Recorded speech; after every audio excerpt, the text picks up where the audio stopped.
and welcome to my humble abode. I'm George Matlock. You may remember me as an ardent fan of Elton John's, but then so is everybody else who's listening to this, right?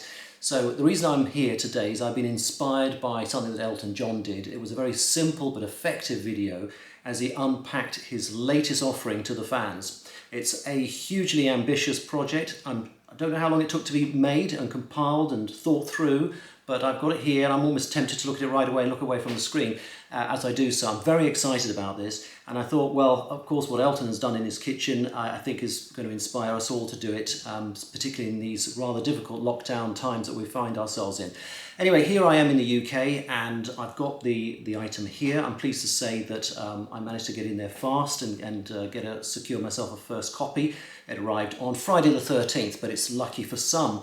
Of course, it comes with the obligatory poster. I'm not taking it out. I have to say, I'm never quite sure what to do with these because you get them and then where do you put them? I've got so many things on the walls. I suppose I could rotate them, right? Just like spinning a disc, really. Spin it on the walls, I say. Right, okay, let's get on with it. So here it is, exhibit number 1. Before I show it to you, I'm going to take you back one stage further. This is the back catalogue, as well as rarities and all kinds of special things up to the near contemporary day that Elton John has produced over the years.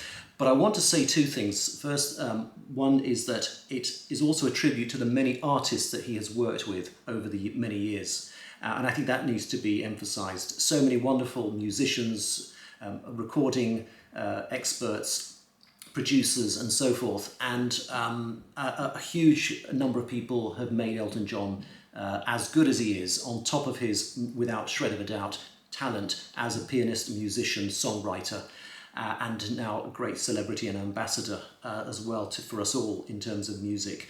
But what I want to say is that the tribute there stands for all the people I've had the pleasure of getting to know over the years. I've never actually interviewed Elton John, you may know that, but I have interviewed a lot of his contemporaries and a lot of people who've worked with him over the years. And I'm very humbled by that and privileged indeed, and very grateful for everyone who over the years have contributed interviews and lots of lovely sound bites to enrich our knowledge of Elton John. So here it is, and the other thing I'm going to tell you about is I'm going to take you back, because I'm going to take you back one stage that Elton didn't do when he unpacked his. I'm going to show you the box. This is it. This is what it came in. Like that. It's even got the Elton John Jewel Box written on the front. So that kind of blows a surprise, doesn't it? Anyway, there it is. Exhibit number 1, well 2 actually, we've had the post already. So we wrap it out of the box and it comes very well packed, I have to say. So let's get the cardboard box out of the way like that. All right, behave. I only get one take of this because I only ordered one. Right, if I get it wrong now, we can't do a second take, right? Okay, so here it is. This is the cardboard box. If you open it like that and laid out like that, there you go. You get rid of that box section there as well. And there it is. Look at that. I'm sure some of you have had that already delivered. I hope so. And if you haven't, you must rush out and get your copy now. This is a really definitive collection of, as he said himself in his video, there's not much left in the tank. I think there are some recordings that are still worth putting out, and hopefully in the years ahead they will. But in the meantime, we have got a pretty comprehensive series of songs on here. It spans 8 CDs. I've got the CD version, but you can go for obviously the vinyl version, or you can get them downloaded. But I kind of think for something like this you want to treasure it, right? Now, because I said earlier I only get one take of doing this, I decided to make sure that the cellophane isn't going to become a problem. Elton was able to skillfully remove his cellophane from his box when he received it, but I wasn't quite so sure. So I decided just to sneak this in, as they do on promotional videos, a little cut in the cellophane. Wouldn't it be nice if, like in the old days when you used to get shrink-wrapped books and CDs, you used to have a little sort of liner and you used to pull the tab and the line would unwrap it and it was easy just to sling the thing off.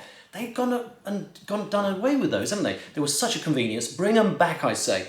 Okay, so there's a cellophane. I'm just going to rip it all off, and indeed I agree with Elton. It's not the most exciting part of this video, but here it comes. Gosh, there we go. Not as elegantly removed as the one that Elton did.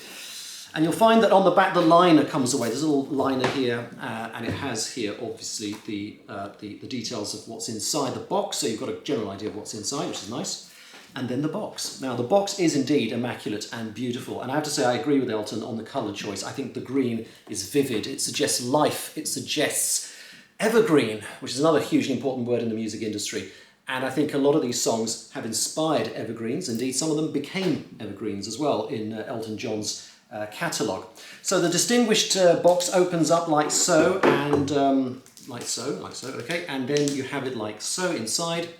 It is a beautifully bound book, as you probably are aware, and I will not go through it in the sort of detail that Elton did, but I will certainly confirm that the artwork is indeed really beautiful, and it's a real collector's item. And then somewhere at the back you have the CDs, and here they all are, beautifully laid out. Deep cuts, what have we got here? Deep cuts 1, deep cuts 2, rarities from 1965 to 68, well that of course would have been the Bluesology era, and then on to rarities of 1968 on top of that, and then rarities from 1968 to 71, and then B-sides 76 to 84, B-sides 84 to 2005. And this is Me, which will be an interesting finale CD to listen to. But I hope not finale for Elton. I hope, as we all do, that he'll be blessed with many more creative years ahead and that he will produce some more wonderful music.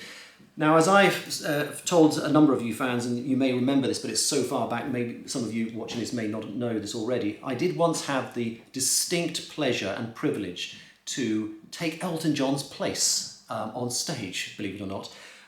It was for an event that we were involved with, an Elton John fan convention up in Liverpool at the Cavern Club, and I managed to get Bluesology, Elton's original band, together for that gig. Unfortunately, Elton couldn't make it because it was also at the same time as we had the Oscar night party, and as you know, that's a huge bash Elton hosts every year. And so he wasn't able to fly into John Lennon Airport, Liverpool, to take his place on stage. However, we had other musicians on board. John Jorgensen was there, of course, a more recent time collaborator with Elton on stage. But Bluesology was fronted by Stuart A. Brown, the vocalist. We also had Mick Inkpen on drums. And we had a few people who came in on stage to do sort of fill-ins, including Roger Pope, another drummer of Elton's, another early era drummer, and also we had Freddie Gandy from Bluesology, who wasn't quite up to playing that time, as I recall, but he was watching from the audience, and it was fantastic to have a lineup like that with us at the Cavern Club. And I got the phone call from Stuart A. Brown, and he said, well, you play keyboards, can you go on and take his place? I was a bag of nerves, as you can imagine, but I will forever treasure that moment. It was a very special one to be able to get dressed up like in Versace clothes, and the 1986 World Tour hat, which I had to wear with sequins, and the sort of gypsy hat which Elton wore on stage, which is a wonderful item still in my collection. And to simply be able to go on stage and to do a few songs, including Come Back Baby, 1965, of course, Elton's early documented song recording that was pressed as a CD. Sorry, see, I can't do this twice. As a vinyl 7-inch single, as it would have been in 1965.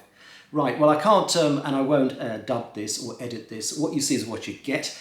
Yes, unfortunately for you. But I hope you've enjoyed this. This is my experience. I particularly will treasure listening to these songs. I know many of them. There are already, but there are some which I know I've never heard before, or versions I've never heard before. And I hope you will also enjoy it very much. So from me to Sir Elton John, and to Bernie Taupin, to Gary Osborne, and to so many other people that Elton has worked with to produce these wonderful songs over the many years, a big thank you and a God bless.